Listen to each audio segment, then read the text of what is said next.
time here on council is coming to a close. Being the longest seated member here, can you speak to what legacy you want to leave behind?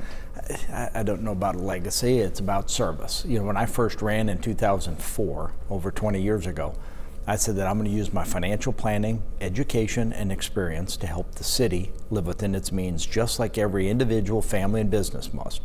And I've tried to do that every meeting and every vote that we've had for the last 20 years.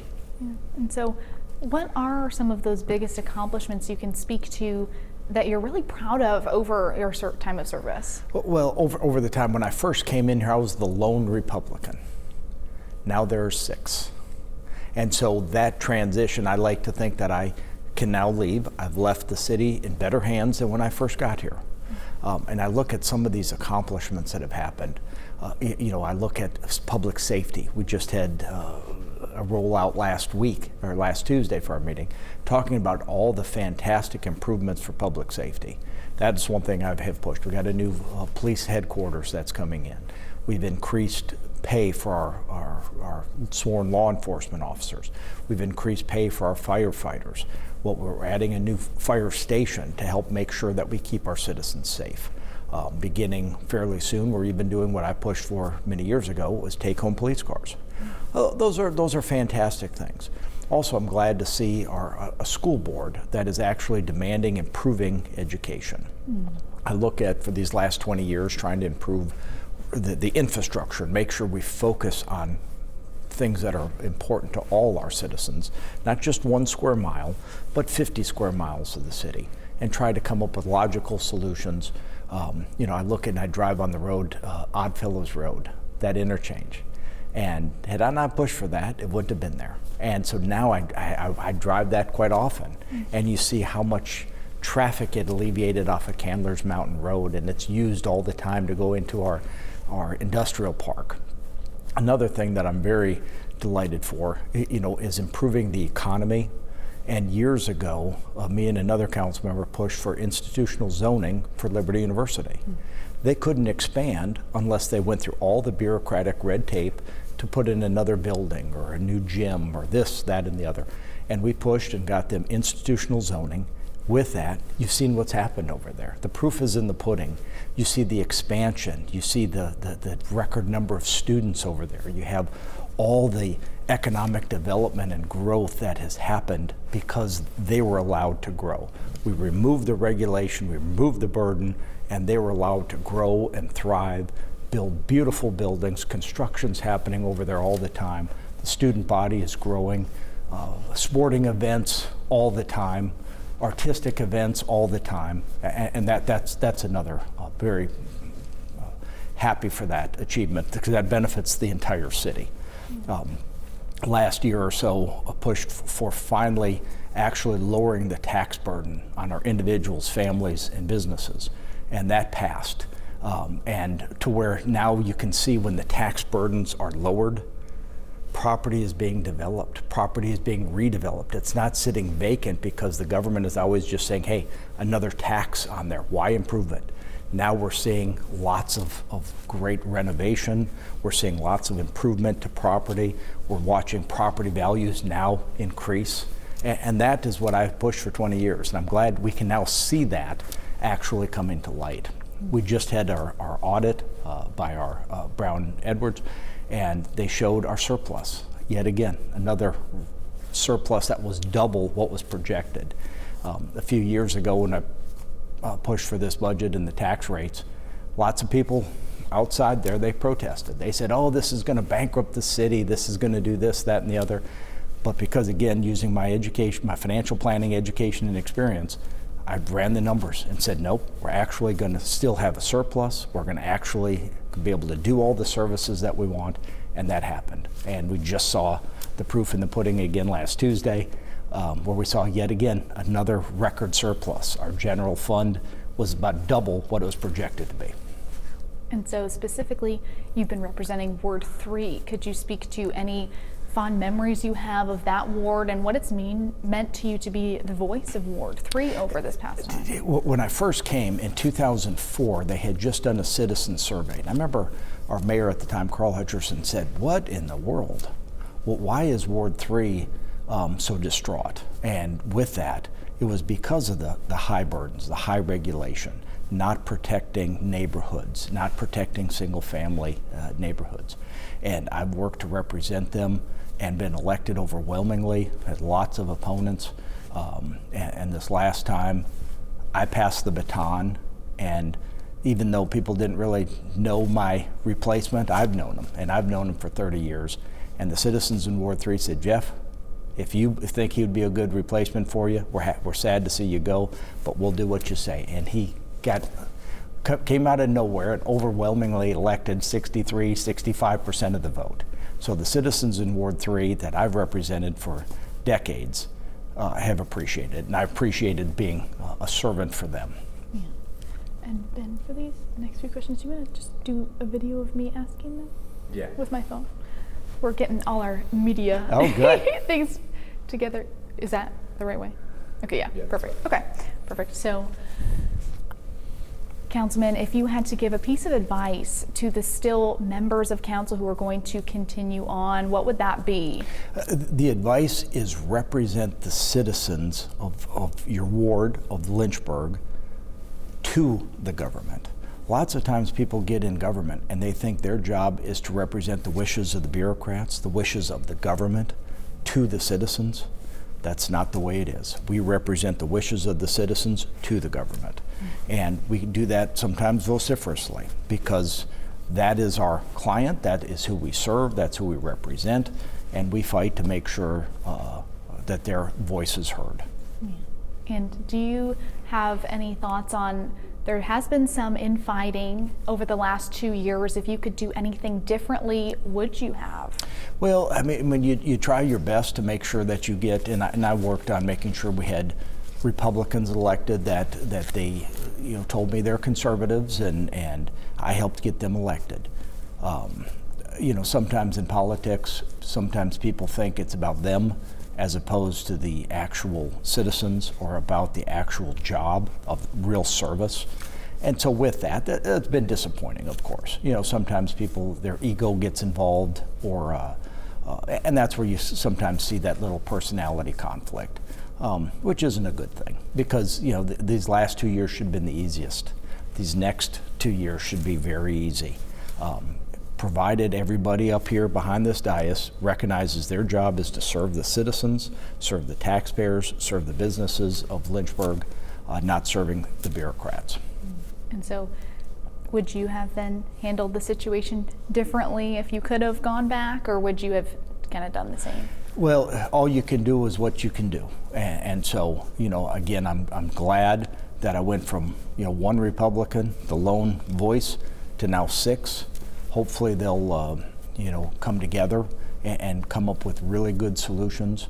I don't know what I could have done different. I've worked very hard to get them elected. I've worked hard to represent the citizens of Lynchburg, the citizens of Ward 3, to come up with really good solutions. Over the years, we've always obviously had lots of disagreements, but we do that respectfully. We do that in a deliberative fashion. We don't do that in a way that threatens or intimidates or silences somebody that we don't want to hear. Lots of folks that I've served with over the last 20 years, I count them as friends. And whether they were on the other side of the aisle, because we can disagree respectfully. We can still be friends. We may disagree on philosophy, and I don't make any bones about why I believe a certain way. They may believe another way. And with that being the case, you state your piece and you move on. And your last meeting was this past week, and you were awarded a key. Could you explain what emotions were going through your head when you were awarded the key and what it meant to you to have that final meeting? Well, and a friend of mine sent me the title of a book about making changes. It's not an easy thing because you've been doing something for a long period of time, but eventually there's a time to turn the page, and there's a time to say somebody else. And with that, I think I've done my best. I think I've represented the citizens as well as I could.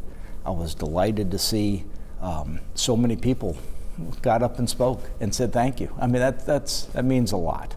I don't do it for notoriety. I don't do it for, look at me kind of thing, but what is actually in the best interest of the citizens. And I've done that, and I was glad to see lots of people that came and said, yeah, we agree. Because it's, lots of people, it can be a difficult thing when you're one person and saying why you believe and vote a certain way, and others say, no, we want to go the other direction. But because of principle, and because it's been interesting, lots of things that I've been the lone vote on, eventually it came the other way. The tax rates, zoning, lots of things at first I may have lost the vote, but eventually logic prevails and people come through and say, actually that would be in the best interest of the city and the best interest of our citizens. Yeah, and so kind of speaking to next steps, what's your next chapter move? Where can you speak to what you'll be doing in the coming weeks? Lots of things. I do financial planning, and I've used my education and experience for doing financial planning for individuals, families, and businesses, municipal government. I've then wanted to help with the next generation by teaching, and so there'll be lots of opportunities, to again use lots of experience and lots of things that have happened over time. And over 20 years, you maybe come in first as a bull in a china shop, and you understand how you can actually make good improvements. And I think I've come a long way on that, and through these experiences, some terrible experiences, some fantastic experiences. And so when you leave these chambers, sometimes I'm flipping cartwheels, clicking my heels. Another time it's like, I can't believe it again, but it's, buckling up and ready for the next meeting or the next issue that needs to be addressed. And so will you continue to teach then at Sweetbriar and Liberty and different universities in the area? Yes, yeah, that's it. It's been very enjoyable to watch these students be able to understand, because finance is a different thing. It's a difficult concept, but it tells us so many things because you can look at facts. And lots of times, and especially in governing bodies, lots of things are done based on your emotions. And finance is about quantitative things and making good choices and seeing the world from maybe a different perspective. So it's been very enjoyable to teach another generation and watch. And it's been nice to see the reviews that I've gotten from students. I've just had some finals, and both at Sweetbriar and Liberty, they've said, "Man, you are our best professor," and that is humbling and rewarding. And again, it's not because of me; it's using my financial planning education, my experiences, to help bring that to the next generation. And can you speak to any kind of attitudes or principles that you've held on to these past 20 years that have really grounded you over like I said at the very beginning, when I first ran in 2004, using my financial planning education and experience to help the city live within its means. Lots of times the bureaucracy loves to grow. They love to take more things on that they probably shouldn't do. The private sector could do it, just like Liberty University's growth. Once we removed the burden of the bureaucratic burden, they were able to grow and thrive. Once we lowered the tax burden on our property owners, our homeowners, it allows that to grow and thrive. Once we take away the burden on our businesses from having yet another tax that they have to pay, like the business license tax, they're able to it frees them up to where they can actually grow and thrive their business, which then it helps the city to get more revenue, to make sure that we have great public safety, good roads, and improve our education. So. And if you had to narrow down your time of service in a word or a couple words, what would you say? What would you highlight that as? What was that? If you had to narrow down your service to a word or a couple words encapsulating kind of the theme of your time, would you be able to do that? Well, I guess my whole mission was to limit the role of government, and to help do that, you have to say no to some things. When you say no to certain things, that means you're saying yes to better things. And lots of times the bureaucracy loves to get all they can, spend all they can, and So a ward is actually serving the citizens of Lynchburg. I mean, they're the ones who are paying the bills. They're the ones that are actually funding the government. We got to make sure we're having a government of things that they care about, not extraneous things that they don't care about. Yeah. And are there any other thoughts of the past 20 years that really stand out to you memories-wise, or any other things you want to speak to I didn't ask about of your time? Just over these last 20 years, just so many of the citizens that I've met. You know, I've been to lots of funerals, sadly. You know, lots of some of the citizens that have passed away. Lots of citizens that I've watched them, their children grow up. And it's been lots of neat things, you know, watching. Lots of improvements still can be made, and so we can still lower that burden. We can still improve our schools and make sure that we're safe. It's eternal vigilance, I think, as Ronald Reagan would say. And do you have any other thoughts for the council members you leave behind, and kind of words of encouragement to them? Words of encouragement is, again, take the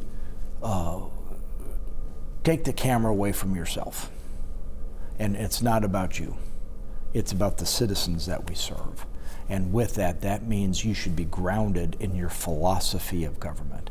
People may have different philosophies. You bait on the different philosophy and you move on, but you don't. There's been some petty things that shouldn't have been, you know. With that, hopefully they can turn a page with the new year and really say, we can't go down that path anymore. That's not acting like we should. It's not acting like citizens entrusted us by electing us. You know, so it's time to really focus on the citizens rather than focusing on yourself or just saying whatever the government wants to do. Yeah. And is there any other closing thoughts that you have that you want to share? It's just been a privilege and honor to serve the citizens for these last 2 decades, and we'll keep on rolling forward to try to improve every way we can. Very good. Thank you.